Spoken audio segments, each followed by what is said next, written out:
Johnny Double by Arthur Machen. Chapter 1. The worst of it was that Johnny Marchant had nothing particular to complain of.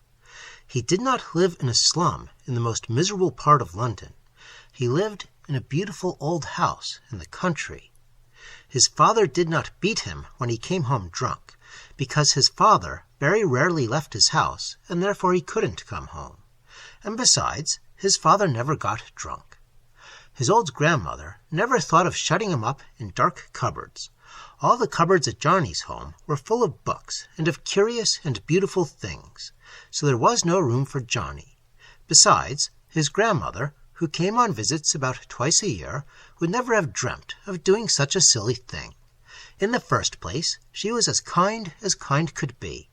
And then she was not the sort of woman to take a lot of rare china out of a cupboard for the sake of putting a little boy into it. In fact, as I say, Johnny Marchant had nothing whatever to complain of. And that's a pity. People are not interested in a child who isn't shut up in the dark, starved or beaten. It is true that Johnny's mother had died when he was a year old, but he never remembered her, and his nurse Mary knew what a boy's feelings are, and generally had gooseberry jam for tea, or if not, blackberry jelly in the blue Chinese pot with the yellow dragons. Chapter 2.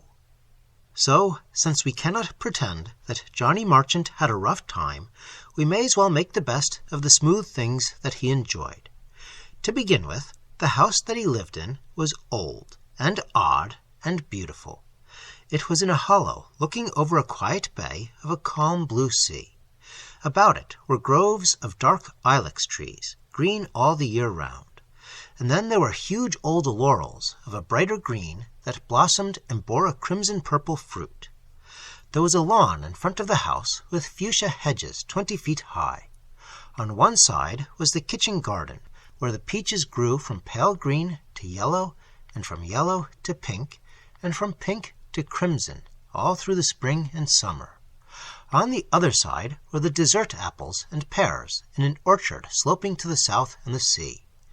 Then from the first lawn steps went down to the second lawn, called Johnny Summerhouse Lawn, for here was a summer house that had tried to look like a Chinese temple before the white roses had grown all over it.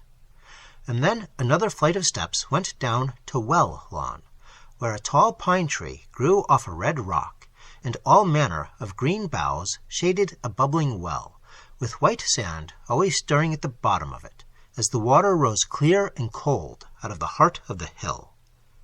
And after that, below again, was the wild place where all the trees grew thick together, and the ground was rich with ferns, and a steep path twisted in and out of the wilderness down to the sea. Chapter 3. As for the house, it was about 120 years old. There was a ground floor and a first floor, and that was all, and then a thatched roof. The walls were painted white, and the veranda was painted green, and purple clematis covered it.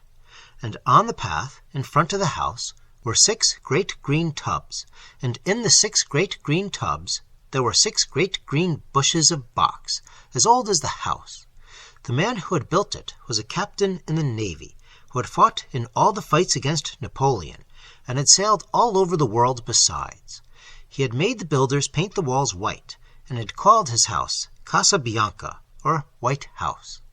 But when the box trees in the tubs grew big and round, as they soon did, the country people called the place the Bunches, and at last it was known as Casa Bianca Bunches. And Johnny never heard the last of it when he went to school and told his best friend where he lived. In fact, he was called Bunches at Oxford, and for all I know, his fellow judges call him Brother Bunches to this day, except when they are all dressed in scarlet and white and wear great wigs. Chapter 4.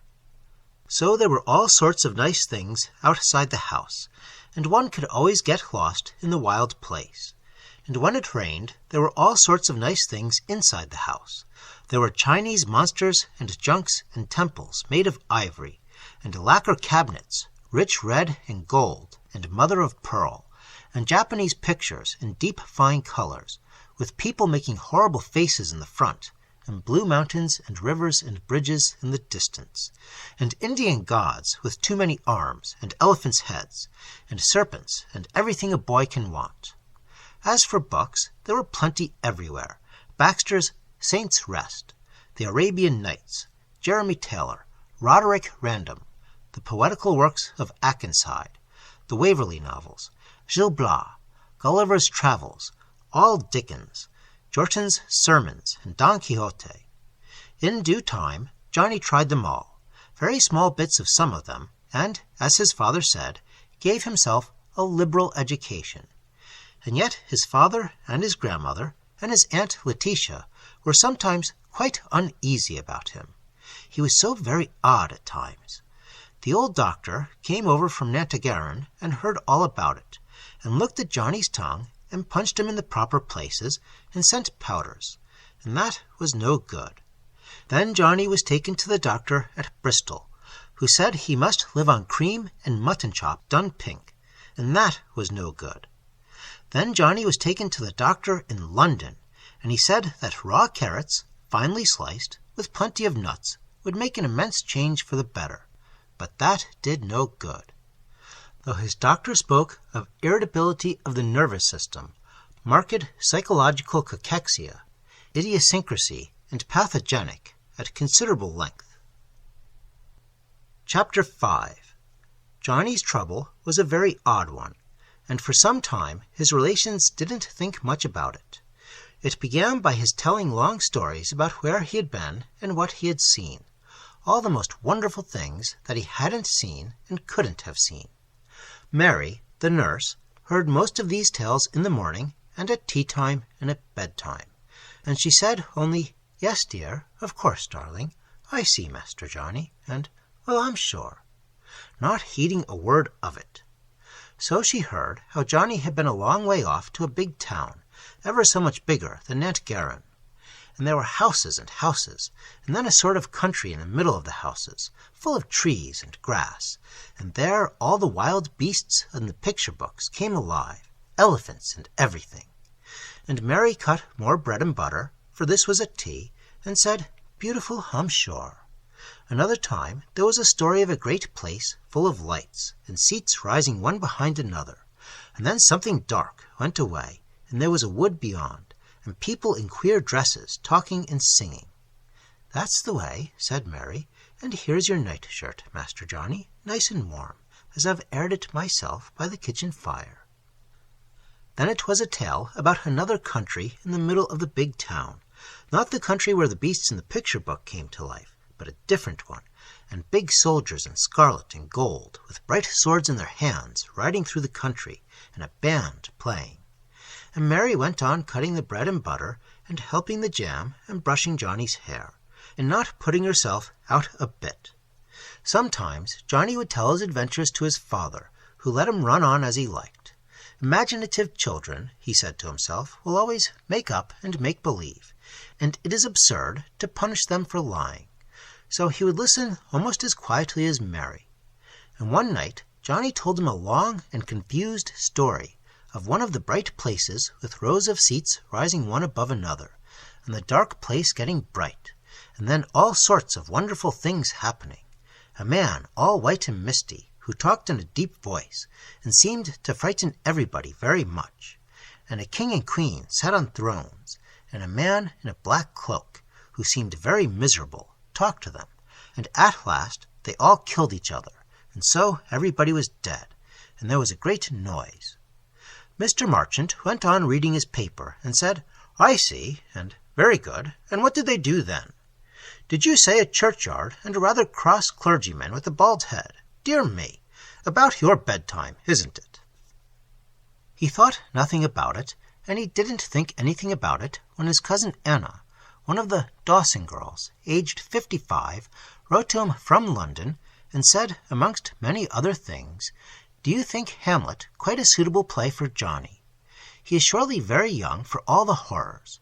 I must say he seemed to be enjoying himself when I saw him 2 or 3 weeks ago at the Lyceum. Irving is certainly very fine. Was Johnny staying with the Gascoignes? I did not recognize the lady next to him."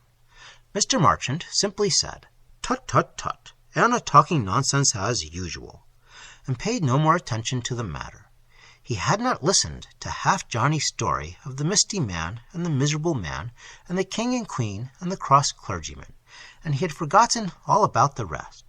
And anyhow, he knew that Johnny had been at Casabianca Bunch's all the summer, and Anna had always been a muddlehead. Chapter 6. Mr. Marchant only began to get seriously disturbed about the boy one hot day in August, when Johnny was about 9. There was some business to be done at Nantgaron, the market town, 8 miles away, and Mr. Marchant drove over in the dog-cart. As he was lunching in the coffee-room of the Three Salmons, his friend Captain Lloyd came in and sat down at another table and began to munch on bread and cheese and to drink beer out of a great silver tankard with the lid.